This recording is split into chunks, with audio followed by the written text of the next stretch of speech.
Hello दोस्तों, दरोगा fact YouTube channel में आपका स्वागत है।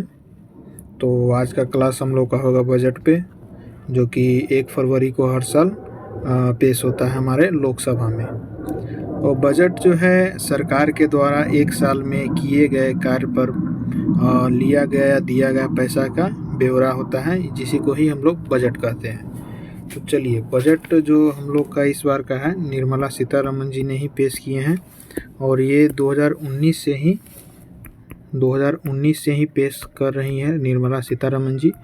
2024 का बजट जो है इनका 6 बार हो चुका है, 6 बार बजट पेश कर चुकी हैं। इस बार का ये पहला आंशिक बजट है। ये पहला आंशिक बजट इस बार का पेश हुआ है, या अंतरिम बजट आप बोल सकते हैं। अंतरिम बजट इससे पहले जो हुआ था वो 2019 में पीयूष गोयल जी ने पेश किए थे। इससे पहले अंतरिम बजट 2019 में पीयूष गोयल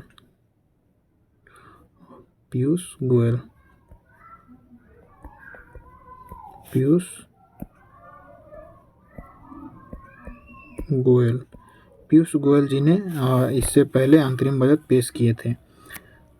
तो चलिए, बजट के बारे में और कुछ इम्पोर्टेंट बात देख लें, और हम जो 2024 में अंतरिम बजट पेश हुआ है उसको हाईलाइट पर हम लोग डिस्कस करेंगे आज।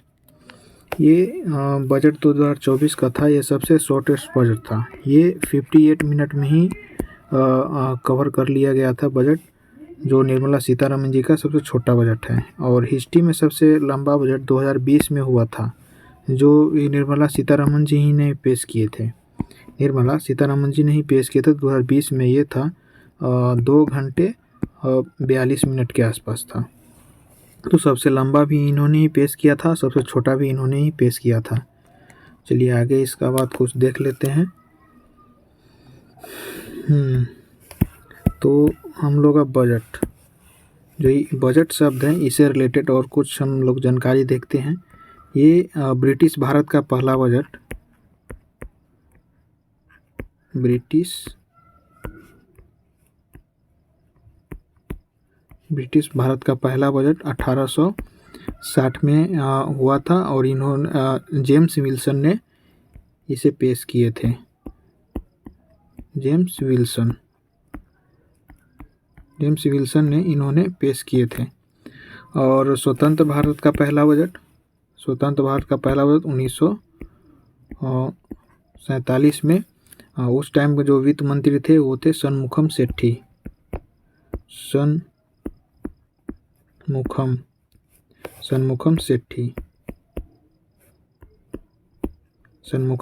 उस टाइम का वित्त मंत्री थे। उन्होंने 1947 में बजट पेश किए थे, जो कि स्वतंत्र भारत का पहला बजट था। और सर्वाधिक बार बजट पेश हुआ था, जो कि मोरारजी देसाई ने किए थे। मोरारजी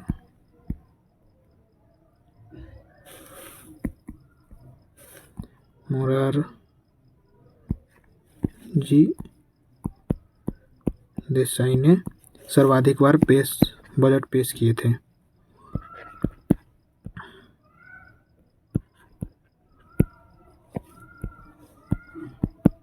सर्वाधिक बार मोरारजी देसाई ने पेश किए थे। और ये बजट सबसे महिला में कौन थी? तो पहली महिला थी जो इंदिरा गांधी थे। इन्होंने बजट पेश किया था, इंदिरा गांधी। तो ये सब कुछ इम्पोर्टेंट पॉइंट हो गया इससे रिलेटेड। अब चलिए आगे देखते हैं। और ये बजट जो है, ये बजट मनी बिल होता है, जो कि हम आपको पहले बताए थे, मनी बिल होता है। और ये हमेशा लोकसभा में पहले पेश होता है। लोकसभा में सबसे पहले ये पेश होता है। चलिए अब आगे कुछ इम्पोर्टेंट पॉइंट देख लिया जाए। और ये तो हो गया बजट के हिस्ट्री के बारे में। और इस बार 2024 के बजट में क्या क्या इम्पोर्टेंट पॉइंट है वो हम आपको बताते हैं। जैसे कि 2024 में था कि विकसित भारत @ 2024, एक नया वर्ड मिला था, विकसित भारत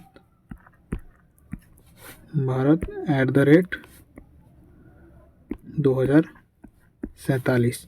इसमें हम लोग को नया चीज़ देखने को मिला है, जीडीपी का नया डिफिनेशन हम लोग देखने को मिला है, जीडीपी। और इसके बाद हम लोग देखे हैं कि एफडीआई इनका नया डिफिनेशन हम लोग को देखने को मिला है। पहले हम लोग जीडीपी देखते थे कि ग्रॉस डोमेस्टिक प्रोडक्ट होता था, इस बार देखिए क्या हमको मिला है। हाँ, इस बार हमको मिला है जी से गवर्नेंस,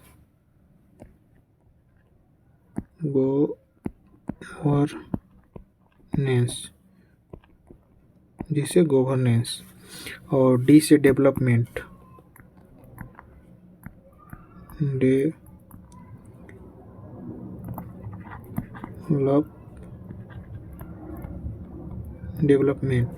और पी से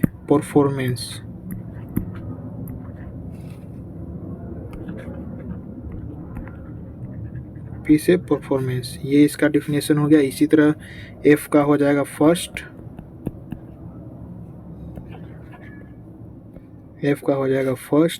और डी से हो जाएगा डेवलपमेंट,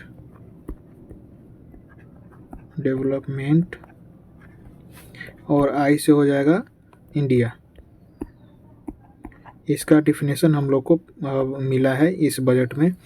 जीडीपी का हो जाएगा गवर्नेंस, और डी का हो जाएगा डेवलपमेंट, पी से हो जाएगा परफॉर्मेंस, और इसमें हो जाएगा डी का हो जाएगा फर्स्ट, एफ से हो जाएगा फर्स्ट, डी का डेवलपमेंट, और आई से हो जाएगा इंडिया। इसका हम लोग का इस बार डिफिनेशन मिला है। चलिए आगे कुछ देखते हैं।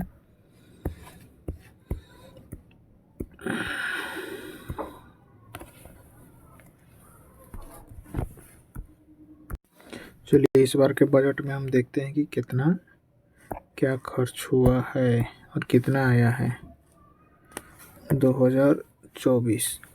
इसमें 2024-25 का अनुमानित कुल व्यय है, कुल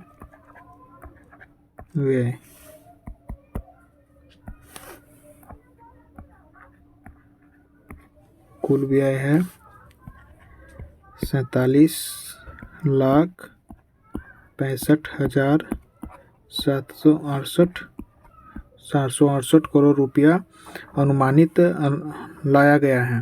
लगाया गया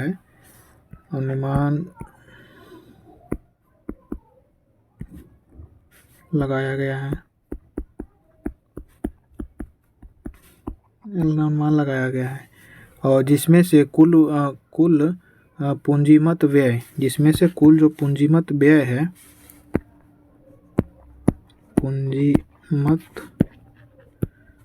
है, वो है 11,11,1111 करोड़ रुपए किया गया है, जो कि जीडीपी का 3.4% होगा।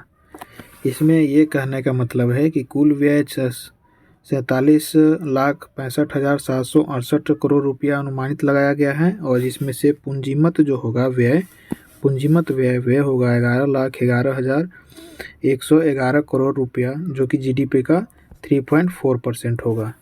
चलिए अब आगे देखते हैं। जो ये पैसा सब था, ये पैसा अब आता कहाँ से है। आगे एक नेक्स्ट पेज पे हम लोग देख लेते हैं। ये पैसा हम लोग का, जैसे ये पैसा हो गया, ये आता कहाँ से, ऐसे हम लोग आने का डिनोट करेंगे और ऐसे जाने का डिनोट करेंगे।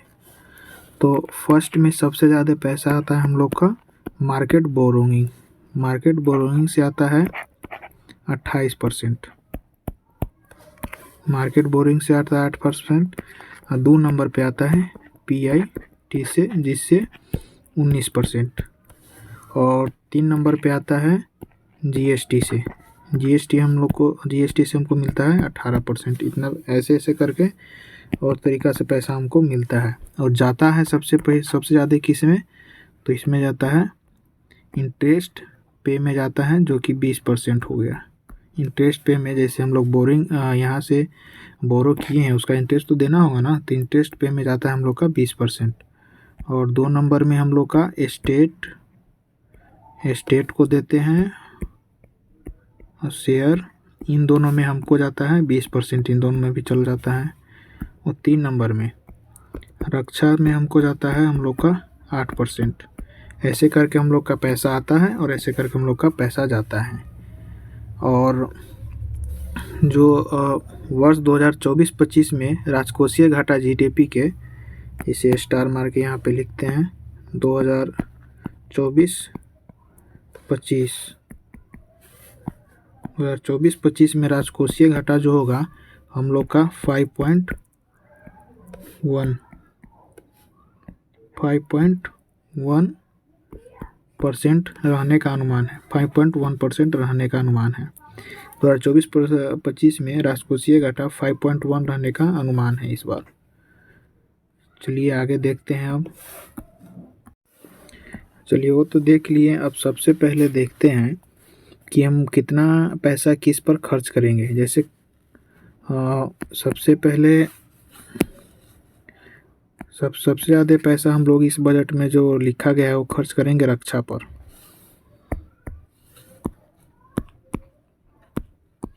रक्षा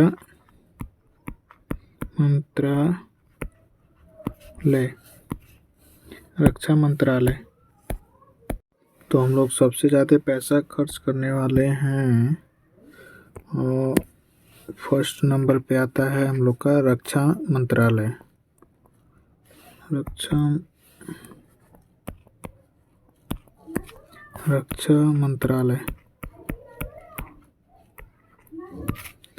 रक्षा मंत्रालय जिसमें हम लोग 6.2 लाख करोड़ खर्च करने वाले हैं, करोड़। और 2 नंबर पे आता है रोड, इस पे 2.78 लाख करोड़, 2.7 लाख करोड़ खर्च होने वाला है। 3 नंबर पे हो जाएगा हम लोग का रेल मंत्रालय, जो कि बहुत बड़ा है मंत्रालय। इसमें आपको हो जाएगा 2.55 लाख करोड़। तो इस पर हम लोग का ज़्यादा पैसा खर्च होगा। चलिए अब नेक्स्ट देखते हैं हाईलाइट पॉइंट। और एक इस पे मनरेगा है, मनरेगा के बारे में जान लेते हैं। उस पर भी खर्च होने वाला है, जो कि इम्पोर्टेंट पॉइंट रहेगा हम लोग का। मनरेगा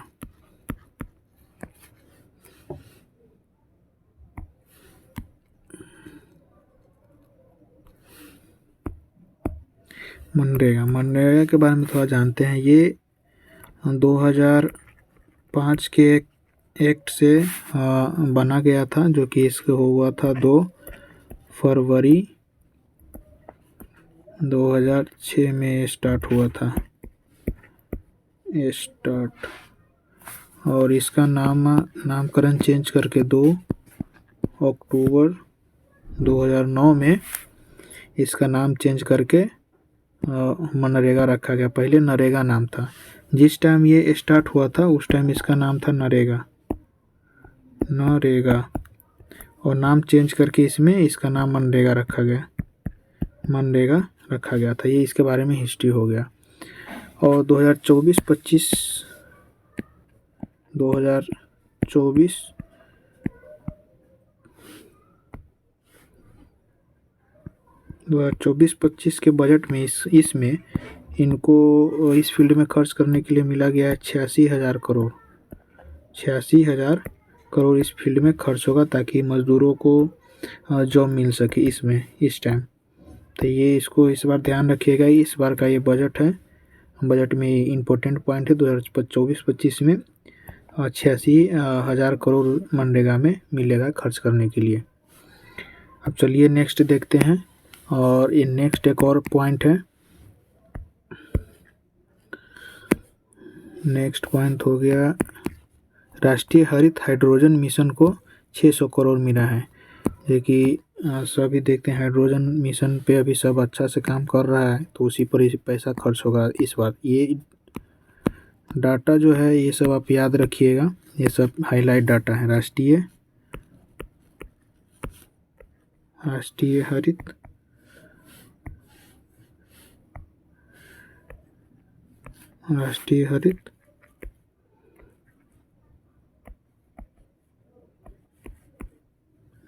हरित हाइड्रोजन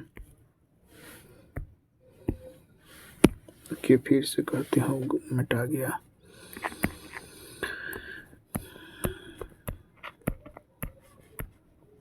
राष्ट्रीय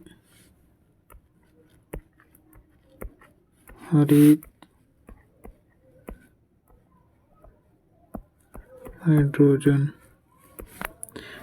हाइड्रोजन मिशन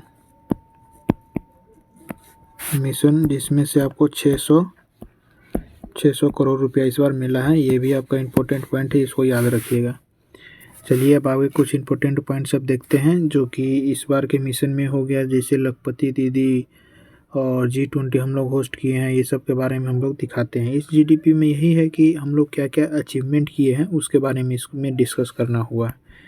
अचीवमेंट जो किए हैं उसके बारे में हम लोग डिस्कस करते हैं। तो चलिए आगे देखते हैं कि कौन कौन सी स्कीम सरकार ने बनाया है। तो चलिए देखते हैं। तो सबसे पहले देखते हैं युवाओं के लिए क्या किया गया है इस बजट में।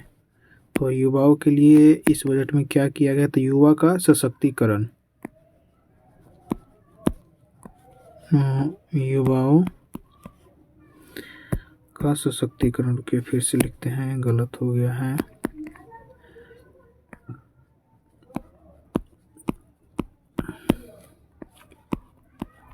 युवाओं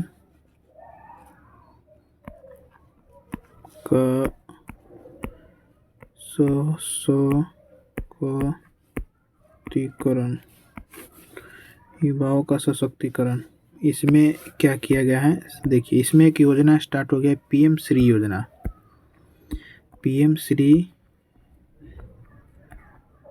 श्री योजना ये इसके लिए एक स्टार्ट हुआ था। और एक हम आपको डाटा बताते हैं जो कि इसके लिए इम्पोर्टेंट रहेगा। IIT और एम्स पहले कितना था, अब कितना बना है, क्या हम लोग अचीवमेंट किए हैं, उससे रिलेटेड है। और यूनिवर्सिटी,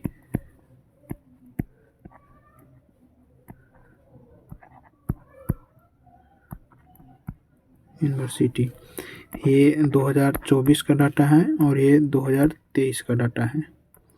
तो 2024 में IIT था 16 और अब जाके हो गया है 23।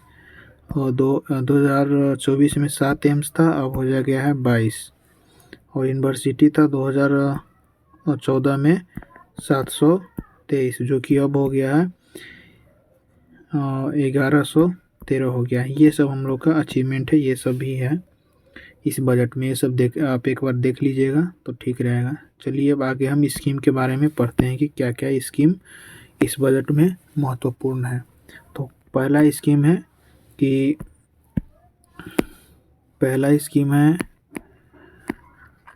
PM जनधन योजना। सबसे बड़ा स्कीम यही है, दुनिया का सबसे बड़ा योजना है जनधन योजना। इसके बारे में हम चलिए आपको बताते हैं। ये हुआ था 28 अगस्त को ये स्टार्ट हुआ था 2014 में। सबसे बड़ा योजना का यही है। और दूसरा इस योजना के डिस्कस हुआ था PM जनमन योजना। ये सबसे इम्पोर्टेंट है, इसको आप स्टार मार सकते हैं। PM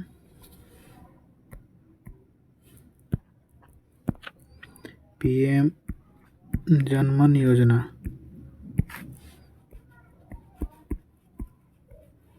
PM जनमन योजना, इसमें होता क्या है कि जो गरीब वर्ग के लोग होते हैं ना, जो सबसे गरीब होते हैं, सबसे गरीब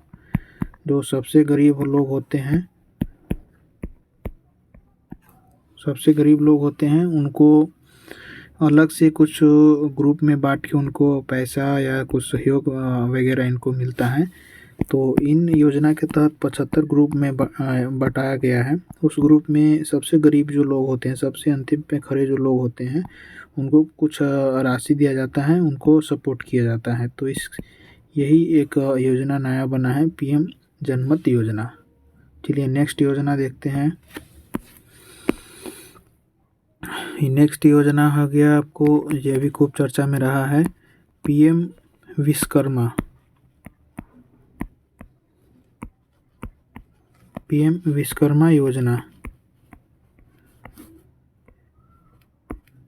जो कि मोदी जी अपने बर्थडे पे लॉन्च किए थे 17 सितंबर को।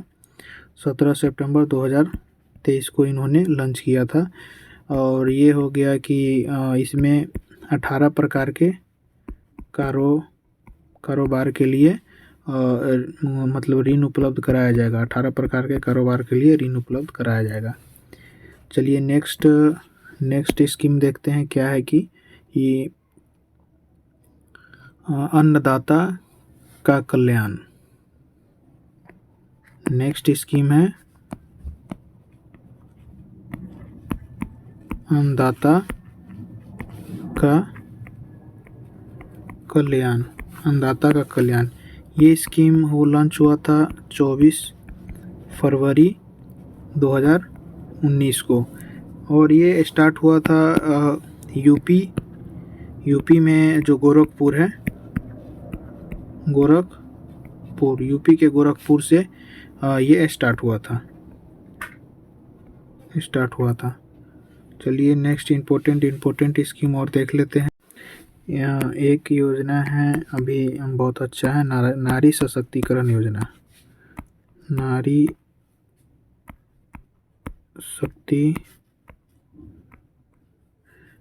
शक्ति को प्रोत्साहन।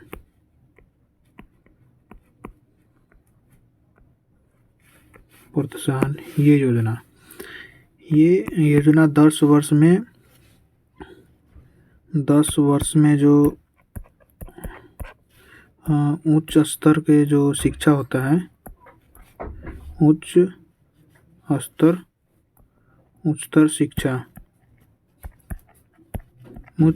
शिक्षा जो होता है, उनमें महिलाओं को 28% बढ़ोतरी मिला है, रुचि मिला है। और STEM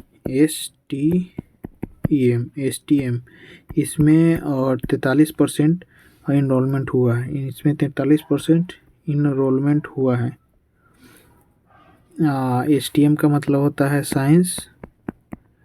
science, technology,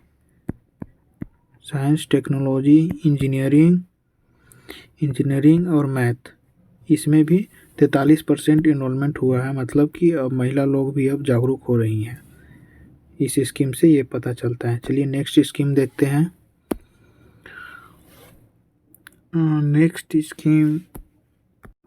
next scheme में क्या है कि सूर्यदेव योजना। नेक्स्ट स्कीम है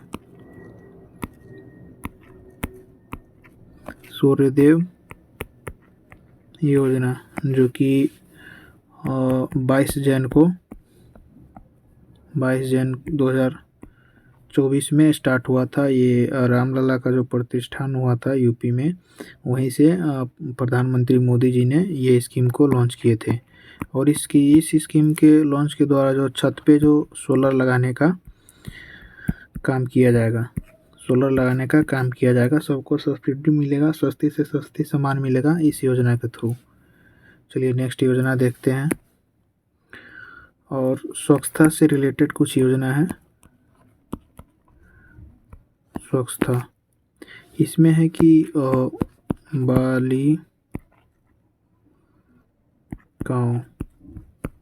बालिकाओं जो 9 से 14 वर्ष की होती हैं, उनको टीकाकरण जो सर्वाइकल कैंसर होता है, उसके टीकाकरण को प्रोत्साहन किया जाएगा। इनके जो इस वर्ष में सर्वाइकल कैंसर होते हैं,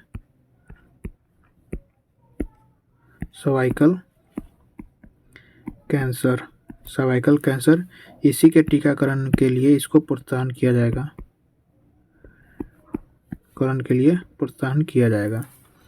और चलिए अब आगे देखते हैं कि मिशन इंद्रधनुष,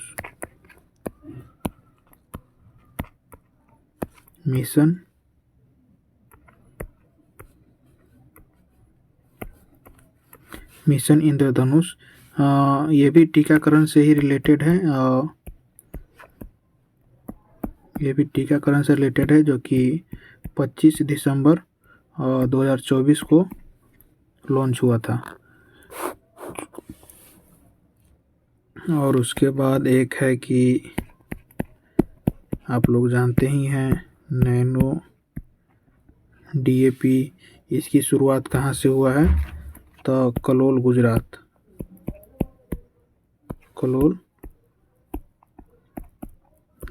यहाँ से ये नैनो DAP के शुरुआत हुआ है। और ये कौन का कंपनी ने किया है? इफ़को ने ये लॉन्च किया है। चलिए आगे देखते हैं। आगे हो गया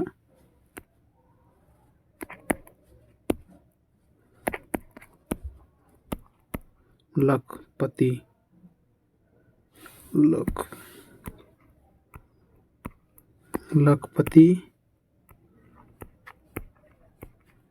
दीदी योजना, इसके तहत 3 करोड़ महिलाओं को रोजगार दिया जाएगा और पैसा दिया जाएगा, जिसके कारण वो अपना रोजगार कर सके और ताकि वो लखपति बन सके। यही इसी का उद्देश्य था। लखपति योजना 3 करोड़ महिलाओं को सिलेक्ट किया जाएगा, उसको ऋण दिया जाएगा। तो ये अंतरिम बजट थी, इसमें कुछ खास नहीं था। ये एक छोटा बजट होता है और मेन बजट हम लोग का होगा जो कि इलेक्शन के बाद होगा। मेन बजट जो हम लोग का होगा इलेक्शन के बाद होगा। अभी ये आंतरिक बजट था, छोटा बजट था, इसमें इतना ही हाईलाइट पॉइंट था जो कि हमने डिस्कस कर दिया है। अगर आप किसी एग्ज़ाम की तैयारी करते हैं, अगर इस बार बजट से क्वेश्चन आएगा तो इसी वीडियो से आएगा, और ये 100% है, क्या कि हम लोग ने पूरा कवर किया है। तो चलिए अब नेक्स्ट वीडियो में नया टॉपिक के साथ हम लोग मिलते हैं। अभी के लिए इतना ही। धन्यवाद। जय हिंद, जय भारत।